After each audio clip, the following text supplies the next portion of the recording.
Facebook is very, very strongly leaning towards its users, okay, its community. So it will not bend over backwards to help an advertiser or advertisers in general when that means sacrificing the experience of their users. Now, they are, don't get me wrong, they are advertiser friendly. They're more than happy to help you make some money and get some more traffic. They're not afraid to ban people either. They're not afraid to ban advertisers. They're not afraid to reject ads. But they do want to work with you without compromising their users' experience. Okay, so you have to understand that. Let's talk about some of the basic Facebook rules. There really are a lot of rules. You can read the guidelines that they have for ads, and you can check out all of that stuff. But there's a few things that we really need to have nailed down pretty good. One of those is your destination URLs. The landing page, or where you actually send the traffic when they click that ad. That landing page is very, very important as far as Facebook is concerned. And if you mess up on the landing page, they can get your ad rejected just for that. They'll reject you if they don't like the ad. The URL has to be the actual domain that is in your ad. Okay, you can't do any kind of redirect kind of stuff. You need to send them exactly there. It's got to have, the landing page has to have the information that the ad is talking about. So nothing misleading at all. And they are, they're checking this out. They're not just letting it go and an Autobot checks it out. They're going to check it out. They're not going to tolerate pop-ups, pop-overs, pop-unders, any of that kind of stuff. Mouse trapping, fake closing pages, none of that stuff is allowed. You can request, personal information like emails and names and stuff like that, but only, for the purpose of a legitimate transaction. You're not going to, if you harvest people's emails and sell them, you're going to get in a lot of trouble. References to Facebook. They're a little bit picky about how their name is used, okay? Like, for example, you can say, now on Facebook. That's fine. But if you give any inkling whatsoever that Facebook is endorsing your product, then you're going to find yourself in a lot of trouble. And that goes for the ads and landing pages. The copy in your ads cannot ever be misleading whatsoever. It needs to be very clear, and you can't have any unsubstantiated claims. Otherwise, the ad is going to get rejected by Facebook. You can't threaten, insult, harass people. Autoplay ads, can't have that. And you got to be careful about even the language that you use. You need to use proper language. Facebook also has some types of content in ads that it will ban. If the advertisement seems that it's misleading, deceptive, or just not true. Also, they don't allow profanity. They don't allow slanderous comments, tobacco products, firearms, weapons, that kind of stuff. I think we've already covered that. No scams, no hate speech, and things that are related to that. It's pretty well understood, I think, that kind of stuff. So, hopefully your business doesn't have to do with any of that.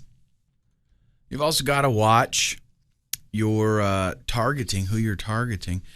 They don't allow, for example, alcohol advertisements that target people in countries where the targeted audience is under the legal drinking age. Advertisements about contraceptives and things like that. You can only target 18 and up. So if you think that your, whatever it is that you're promoting is one of those questionable things, then you definitely need to check out, their rules, read up on that, and make sure that everything's going to be okay. Now let's look at some of the standards that Facebook gives us. The good news is they really don't have a lot of fine print. Okay, it's all pretty much above board. but you might want to glance over the requirements and read them so you can just, it might save you a lot of frustration later on. So you have a good idea of what's required and what you can and can't do. So go ahead and, give the requirements a little read. It's not very long, fortunately. First thing you want to do is check out your landing page in great detail. A lot of times, at least most of the time, I do it myself, advertisers create their landing pages before they try to do an ad campaign, right?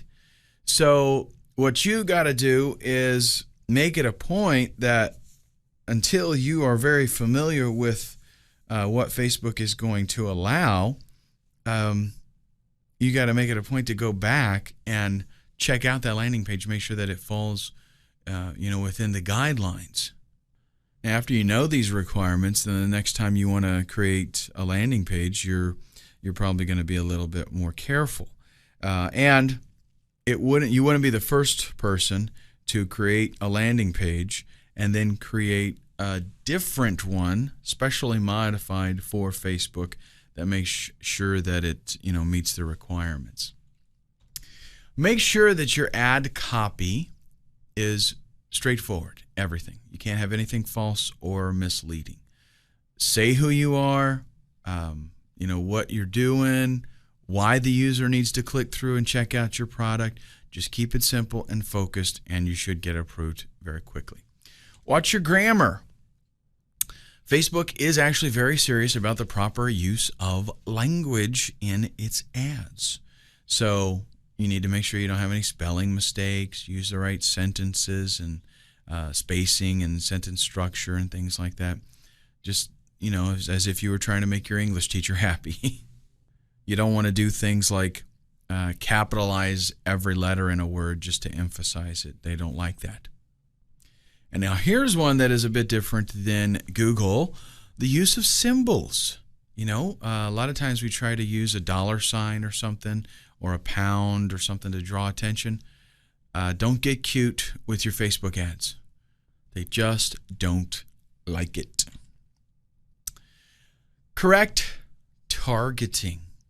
You want to be very careful that you select the desired target audience that ad copy is going to be relevant to and acceptable. Again, you try to target 15-year-olds with contraceptive products and you're going to be in big trouble, okay? As far as the ad's not going to make it. And you might get yourself to the point that they, just ban your account entirely. Make sure you review your account information. Once you've got that ad ready to go, take time to fill out everything else. Make sure all your ducks are in a row there. Payment problems, account information that's not valid, that can hold up your ads. And let's say that you accidentally did a wrong phone number and they try to contact you and it doesn't go through, and they're going to get suspicious. It's going to cause all kinds of problems and headaches. Okay, so just review your information, make sure it's all accurate. Now, let's get a little bit more specific on the landing page itself. Your advertisement copy is very important, right? Just as important is your landing page, possibly even more, because this is going to impact your ability to gain approval from Facebook. Obviously, the landing page also is going to affect your ability to close sales, to make money, to do what you're trying to do with the traffic in the first place. So, it doesn't matter if you got to balance this. You got to meet Facebook requirements and you got to be able to sell, whether you're selling an opt-in or selling a product. If you haven't made your landing page yet, or you're going to be reviewing it to make sure that it's qualified for Facebook, double check your copy.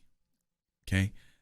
That is essentially an extension of your ad.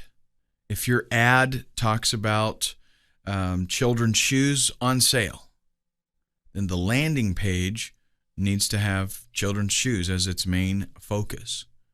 So keep the ad landing page relationship very relevant.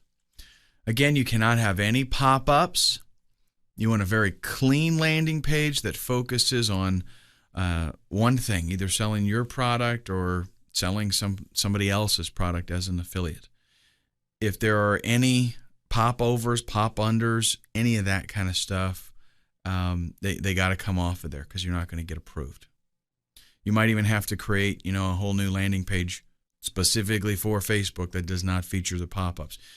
Because pop-ups are powerful, okay? Let's just admit that. They do work.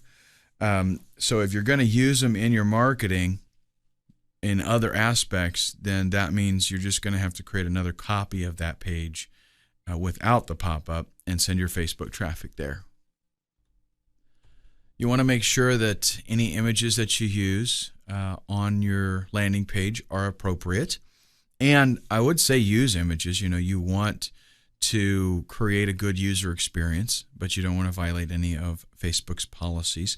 So the things that the kinds of content that Facebook does not approve of, you don't want that on your landing page. Make sure that all your copy on the landing page is very clear and defined as far as what its purpose is. That's better for your Facebook approval, and actually it helps you close sales. If you have 100,000 hits come to your website, but your landing page can't convert that traffic, then it's not really doing you any good. And let's talk a little bit about that, closing the deal with your landing page. You want your pages to be visually appealing. The wording itself is what's going to, sell whatever it is that you're trying to promote. And when I say sell, I'm not necessarily talking about making money. I'm talking about whatever your call to action is on that landing page. If it's to get an opt-in, or if it's to, get somebody to sign up for something, get them to join, get them to buy right there, get them to check something else out. Whatever your call to action is, your words are going to sell that. But the graphics that are on the page, they need to be clean, professional, and support that. They need to lend a helpful hand to creating something that is visually, aesthetically, something that we would like to look at. You don't want to make crazy wild colors that make people nauseous. You don't want the website to be super busy. You just want a nice, clean, direct, attractive, eye-pleasing type landing page.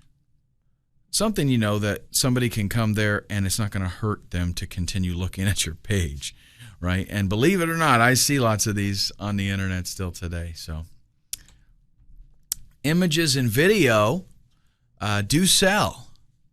If you're going to sell products, your landing page needs to have some very nice, attractive pictures of those products. And if a picture is worth 1,000 words, then a video is worth 1,000 pictures. So definitely want to consider that. You want your ad to be focused and your landing page to be focused and relevant. One thing that advertisers have tried to do on occasion is have an ad that is somewhat misleading. When people come to the landing page, they find out, wow, this is something totally different, and I'm not sure what to do, and I'm not even sure that I'm interested in this, and I definitely don't know what to do next. The worst thing that you could possibly have is, and you think this is straightforward, right? But the worst thing you could possibly have is where somebody comes to a page and they're like, yeah, I think I need that. What do I do? And they don't know what to do next. And believe it or not, that does happen. So definitely a defined call to action telling them what to do is something that is critical for your landing page. A lot of times, having less content on a landing page can actually be more effective. So carefully selecting images or videos, carefully selecting the wording that you use, and not cluttering the landing page up and making it very easy to see what it is that I need to do. Making it easy also to digest the landing page. Making it easy to go through it. This is all wrapped up together, not only in making it aesthetically pleasing, but in selecting powerful phrases. Okay, you can say more a lot of times with 5 words than you can say with a paragraph if you don't think it through. So less is more, and keep it simple, right? The KISS scenario, keep it simple, stupid, or something like that. Or keep it stupid, simple. That's a good one too. You have to kind of balance things out for the lowest common denominator, right? And a lot of times what I find is having a landing page that's all cluttered up with just you want to cram everything in there about your product. It usually hurts you, okay? Same thing goes for making wild, outlandish claims. A lot of times that hurts you. If you throw in a bunch of hype and stuff, they're not, most of them aren't going to buy it. Yeah, there are some people in the world that fall for that kind of stuff, but I don't think most of them do. So keep things simple and easy. If you got signups, if you've got order buttons, anything like that, make sure they're very visible above the fold and attractive and right there, and it's pretty obvious what to do with them. Okay? So now that you're kind of up to speed on what Facebook's requirements are and got some ideas of what needs to go into your ad and landing page, in the next video let's talk about the actual anatomy of a Facebook ad. Facebook ads have a little bit of flexibility to a degree because they do not require keywords, really. Like with Google, the thing is keyword, keyword, keyword. So you bid on keywords. You want keywords in your title. You want keywords in your ad copy. You want keywords in your, the visible URL there. All that kind of stuff. With Facebook, not really a big deal. Okay, but you don't have a whole lot of real estate. So that means you need to focus, really think through your ads and make sure that they are powerful, that they have a strong impact. Plan your headlines. If you ask any newspaper reporter or editor, they're going to tell you that the headline is probably the most important part of a story because that's going to be what people decide whether they want to read the story or not. It's based on the headline. Use a thesaurus. If there are, words that you want to use that are maybe too long, they take up too many characters, or you can't think of maybe exactly the right word, you want something that is a little bit stronger, you look for synonyms. Use your thesaurus and grab some synonyms. Keep things simple. You've got, 25 characters to work with here on the headline. So that's not a whole lot of space to get, wicked creative. But what you want to do is be very straightforward and tell the viewers what it is that really should excite them and make them want to read that the rest of that copy. Maybe ask a question. Facebook ads are not keyword dependent, right? So, if you don't want to do a newspaper type headline, maybe you can ask them a question in the headline, and that question will prompt them. If you target it right, that question is going to be something that, for example, let me give you an example. Let's say you're going to target the guitar players. You might ask the question, do you make these, come up with a number, do you make these 7 guitar sins? Something like that, so that if you know that they're interested in it anyway, they're into guitar stuff, just provoke their curiosity. Use words that sell.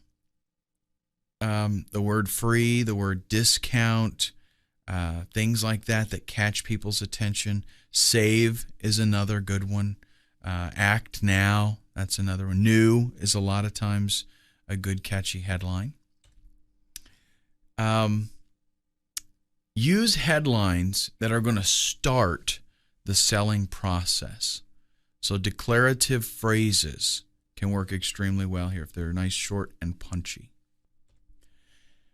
We want to create a good environment, so the graphics that you use can be very, very important. Right after the headline, this is probably number 2, is that graphic needs to make an impact. It's not just for branding, right? You don't just put your logo there. Maybe, you can do an ad without an image if you want to, but having that image is going to, get you better results guaranteed. Obviously, having, a professional photographer create an image of your product is going to be the best solution. If you can't do that, grab your camera and do the best that you can. But you want to have a good quality image for your ad. A lot of times having people in the picture sells very well because it is a little bit more personal. Okay. Now, it has to be relevant. You don't put a picture of a woman in a bikini just to grab attention and the product has nothing to do with that. It's like a shaving cream or something. You need to have it relevant because remember, Facebook is social oriented. It's a community. The images need to be simple. They don't allow a whole lot of space for you anyway, and you're not going to be, it's a fairly small little thumbnail, so if you clutter it up, then you're not going to convey a message. So focus on one thing that you want to get across. Definitely do use color. We want the image to be very colorful. That tends to draw the user's eyes, and it can also help them be a little more interested in it once they actually see it. And just a reminder here that images are sales tools. So selecting the right kind of image can actually mean making more conversions. If you were in a political campaign and you were marketing a politician, you're probably going to put a picture of them in it, like a headshot kind of thing. You wouldn't take a picture of them when they first wake up and get out of bed, right? You take a picture of them once they're ready for the day. That's the same kind of thing. You want to put whatever products or services or whatever you're offering, put them in their best light. Now let me give you some tips. I happen to be an amateur photographer, so I do this kind of thing quite a bit, and I teach on Photoshop. So I know a little bit about this kind of stuff, and I will give you some tips. Crop things nice and close. What that means is you want to make it kind of tight so that the image itself, the product or whatever it is that you're trying to highlight, is as big as it possibly can. And a lot of times what photographers do, if you want to do a nice shot of a person, you don't necessarily do their whole entire head. You might crop it in real tight where it's just like, their eyes, from their eyes down to their mouth, and the rest of it is just completely filling up the space that you have there. Remove any obstructions. All that means is look through the camera at what it is you're going to take a picture of. Is there anything in the picture that does not need to be there? Okay, is there anything that the picture would look better without? That's kind of one of the big differences between a pro photographer and an amateur photographer. Is the amateur photographer is just taking snapshots of whatever's there. The pro photographer looks at the scene and says, hey, you know what? That pen that's on the floor right there, that doesn't need to be there. Let's get rid of it. Lighting is also something that's very important. You want to, a lot of times people need to shoot inside. Very good, but try to make sure that you've got, good lighting. Maybe if you have a small product that you're taking a picture of, take it near a window that gets some sunlight. And this is a little trick, by the way. If you have some shears that go over the window, a lot of times if it's a bright sunny day, those shears can actually diffuse the light, give you a very nice natural lighting. But lighting is very important. If you make sure that everything is well lit, you get a nice clear shot and it looks aesthetically pleasing. Shoot a lot of pictures too. Once you get the scene, the lighting, everything is just right. If you're doing a person or a product or whatever, shoot lots and lots and lots of pictures because that, gives you a lot to choose from, and maybe one just turns out beautiful. And that's another secret about photography too. Photographers do not. You see in a magazine, picture of a woman on the front page, right? They took like 50 or 100 shots, and they just picked the best one. If you're not a professional photographer, you want to get the best results that you possibly can. That means think about the shot itself. You don't just do, point, shoot, click, I'm done. Is there some kind of background that would help enhance the product, make it stand out a little bit more? Is this background too busy and it distracts from the product? Or is this background too simple? Or is it just right? All that kind of stuff needs to be thought through. What angle is going to be best? You can use, if you want to change backgrounds, a little trick here. You can go to a hobby store and get those big sheets of paper, and a lot of times they have colored paper. And you can take that paper and you can kind of prop it up against a wall, let the paper come down and curl on the floor, and then place your product right on the floor there on the paper. What that'll give you is like a seamless background where you can't see the background with a nice complementary color and the proper lighting. That looks like a professional shot. You need to be very picky. You want to shoot a lot of pictures, and you want to make sure that you pick the best. The nice thing about digital photography, folks, is this. It doesn't cost you anything to shoot 100 photos. Back in the day, they had to be careful because they had real film to deal with. But now, just shoot as many as you want. If you don't like what you got, then go back to the drawing board. Shoot again. Facebook rules, you got to keep these in the back of your mind. The landing pages, the ad copy, all that kind of stuff has to meet Facebook's requirements, and so do images that you use. You want to make sure they're not offensive or racy or anything like that. And then we've also got clarity. If you've got images that are blurry, or they're too cluttered, or they're dark, they didn't turn out, the exposure wasn't good, don't even consider using them. Okay, you want nice, sharp, clear, clean, professional-looking images. Let's say now that you've got your ad created and you're really happy with it, okay?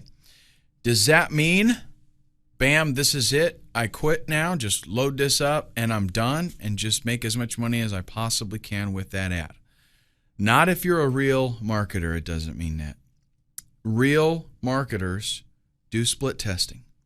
Split testing involves making changes to your ad and documenting those changes to see what helped and try to get the best performing ad. The fact is, check this out, not all ads work the same. If you just change one thing in an ad and you run the two, one of them will perform better than the other most of the time. Now, there could be cases where it doesn't make any difference really, but that's not usually the case. So here's what we do. The things that we want to test the headline. And what this would mean is we take an ad, we like this ad, we've put it together, we now create another ad exactly the same, except we use a different headline. So then we will let the first ad maybe run for a set number of exposures, a few hundred, till you can get some good data, some stats, and we see how many times it was clicked. Then we let the second ad run with the different headline. We see how many times it was clicked. Then, do we stop there? Absolutely not. We take that winning ad, the winning headline, and then we create another version of that ad with the new winning headline, and we use a different image. Now we do the same thing. We let this new ad run the same amount of times and see what percentage of click-throughs we got. Then we do the same thing with the copy. We have the best headline, the best image, and then we change the copy. There's one thing that's very important about this. When you do split testing, you only change one thing at a time. The reason is you have no way of knowing what was the element that made the difference if you change a bunch of different things. So if you try two totally different ads, you don't know what it is that made the difference. If it was the headline or the images or what.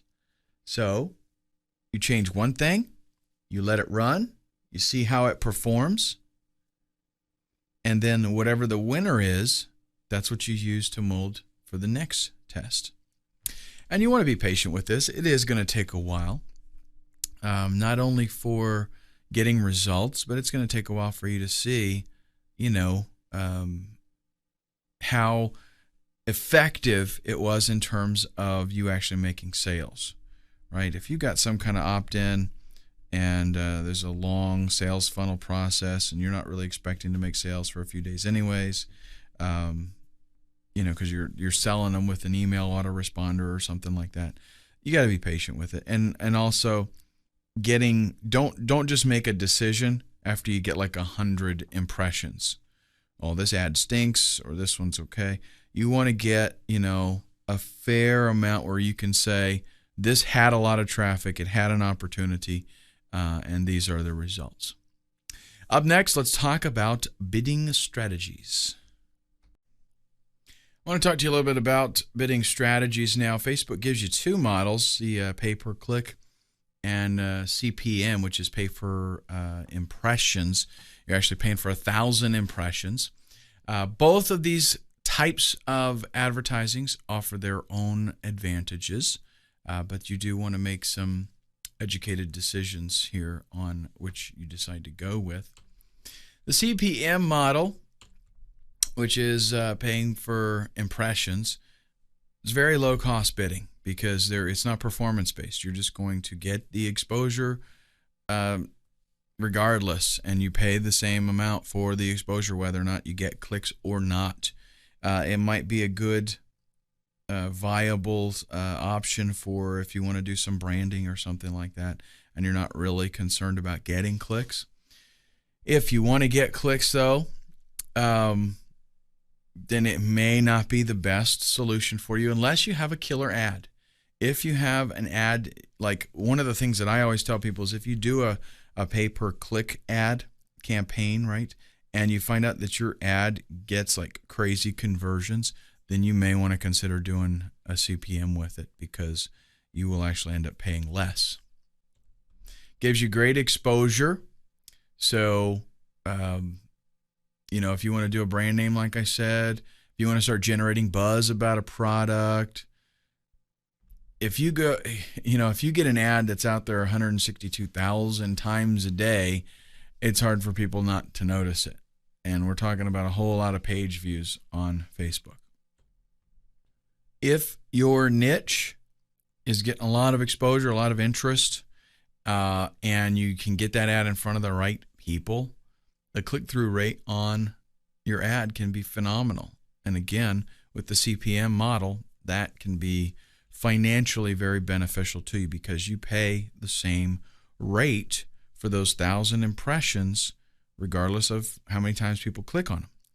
That's why it's traditionally it's lower cost because the ad just shows. You don't really know if people saw it. You don't know even if if it happens to appear on the lower half of a page and they don't ever even scroll down, it still counts as an impression.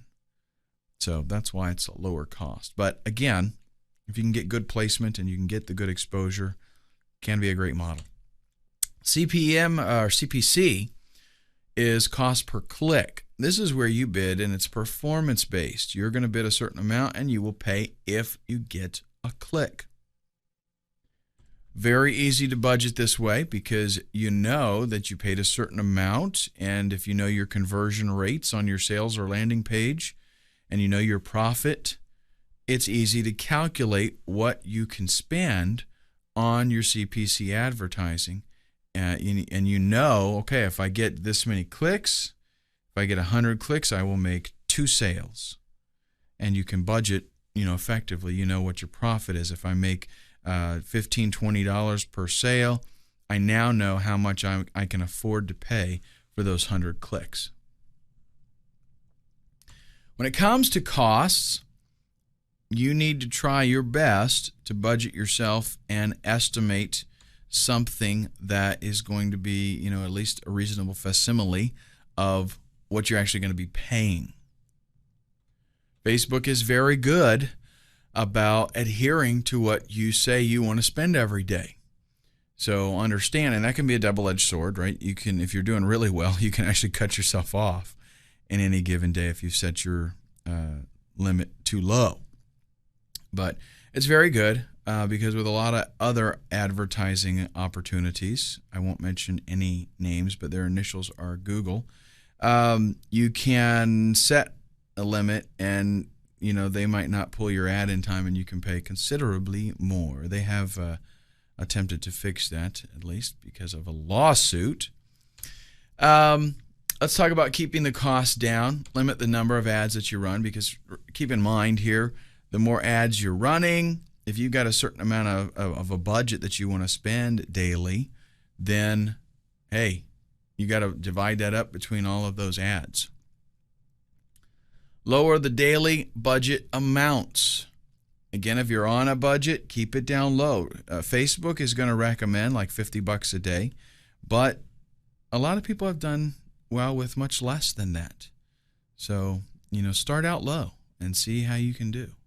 See if you can start making some money. And I always advise people, if you're first starting out with this and you're not sure about it, start low. And then when you do get the system perfected and okay, for every dollar I'm spending, I make $2. Well, then take some of that money once you get that first, ClickBank commission check, reinvest some of that and ramp up your advertising even more. Once you got a proven system, that's the way to go. Consider using the CPM model, especially once you find out how well an ad converts. And then also, you can lower your bid amount and see if you're still able to get placement. This is an effective way to, still get yourself in there, but not be having to pay so much. A lot of times what you'll find is that you go in there with a bid amount and beat out everybody else, and you're up there and you're in the first place and you're spending a lot of money. And if you cut your bid in half, essentially spending half the amount of advertising, you can still, you can still show up. You might not get the top position, but you'll still be on the page, and a lot of times your click-throughs won't even go down. So after you get yourself, what you got to do is get the campaign going, get yourself some impressions, get some data so that you can do some tweaking and testing, and then you start to make some adjustments so that you're spending the least amount that you can possibly spend and make the most out of that. Up next, we're going to talk about tracking. Remember those goals we set earlier on? Well, we didn't do that just for a training exercise. We have to, once we've got everything in place, we've got to go back and we've got to see how well is our campaign doing. And we do that with the Ad Manager. Check this out. Campaign names. We can see the different campaigns that we've got running. Our status. Not all your campaigns are going to be active at once, more than likely, because a lot of times we'll shut some off or we're doing some other stuff. This lets you go through and see which campaigns are running, which ones you're paying for. The last update date. This is going to help you track multiple ads, the things that you have done to make changes and edit them. And also you can see which ads have not been changed and for how long. Budget amounts. This shows you a set per campaign amount for the daily budget. So it's a nice snapshot of what you got going on. Clicks. How about this? The number of clicks exactly that a particular ad has generated. So you use that in conjunction with maybe your website tracking tools. That'll tell you actual sales and conversion rate. So you can know, okay, here's this ad got clicked. This ad, when it gets clicked 50 times, I make 1 sale. Okay, because you can go to your website and you can see, okay, here's the amount of clicks that I got. Here's the amount of sales that I had. Impressions. This is a nice feature. How many times has your ad showed up on Facebook pages? So this way I can see this is how many impressions I've had. This is how many clicks I've had. So we know what our conversion rate is on the ad itself. The click-through rate percentage, it's actually what I just talked to you about, the clicks and impressions. That's calculated for you in the click-through rate. So this is, I got 100 impressions, I got 5 clicks. That gives you a 5% click-through rate. Average CPC. How much has each click cost you on average? Because sometimes, you pay more and sometimes you pay less. So this is going to average it out so you know what your advertising per click is costing you and how much you have actually spent in advertising. And then the stat ranges. This allows you to see the lifetime, stats of a particular ad. So how well it has performed over, the past day, the past week, lifetime, that kind of thing. In this, our last video, we're just going to go over some things to help you tidy up Facebook and get it performing to its peak. One thing that you want to do in your Facebook account is create a group page. The group page is very easy to manage. It allows you to do a whole lot of hands-on kind of stuff and create, an online version of you or your products or your services. Gives you better targeting. If you're using a personal Facebook account to launch your ads, running your main account as a place, as a contact place, can actually be a little bit overwhelming from a user's standpoint. And you don't want, probably you don't want to see your customers seeing all the wall posts from, your high school buddies and stuff like that. So having that group page is a way to keep your business section over there on your business section. We can promote multiple products at once with ease. If you have group pages, multiple products, each product will have its own group, okay? And you can sell totally different stuff. Basic info. Facebook is going to walk you through creating the basic, the group page itself, and you just have to enter in some very basic information during that process. Let's look at that a little bit.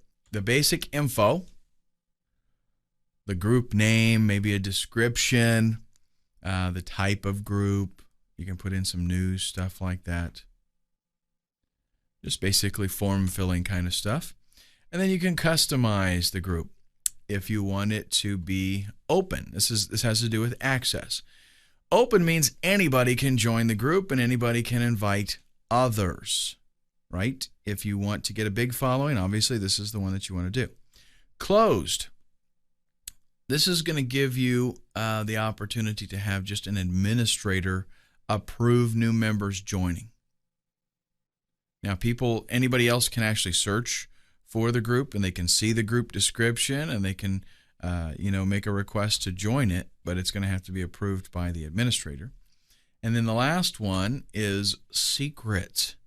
This is going to hide the group from searches. Only people that are invited by the admin are going to be able to get in here. So if you've got maybe some kind of exclusive promotion or something like that you want to make available just to a very tight-knit group of people.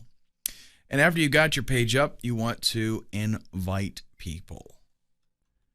You want to promote these pages as much as you possibly can. Get a link on your website. Add it to, even business cards, email signatures, any other advertising that you do. Consider putting something in there about your group page. You might even consider doing a little bit of advertising on Facebook just to get people to join your group, because having people in that group, it's almost like, it's a lot like actually having a list, an email list. Now, interacting with fans, this is pretty important because, again, Facebook is a very social environment. So we want to participate and make it a two-way thing.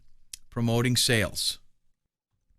We can let our fans know about, fans and friends about promotions that we've got going on our website. We can just write on our wall, bam, it's all there, they see it. Use Facebook as kind of like a little mini blog to let people know about helpful information. Write to them, about something that they might enjoy reading that would benefit them. Create a community. Enable posting on your wall for members. That way, they feel like they are a part of the community. So they come to your group page and they're able to actually put comments on there. They're going to love that, okay? Build up relationships. When you create a fan page, you're kind of trying to instigate back and forth communication. What you're going to find out is that you are building relationships. You're creating a sense of loyalty, camaraderie. And what that's going to blossom out to is word-of-mouth advertising, probably both on Facebook and off of Facebook. Use your fan page to generate buzz. If you can get members to, kind of get them interested in promoting and telling their friends about your fan page and getting them to join and things like that, you can really get things growing very, very quickly. And in order to do that, you might consider doing maybe some kind of contest for who can get the most people to join, things like that.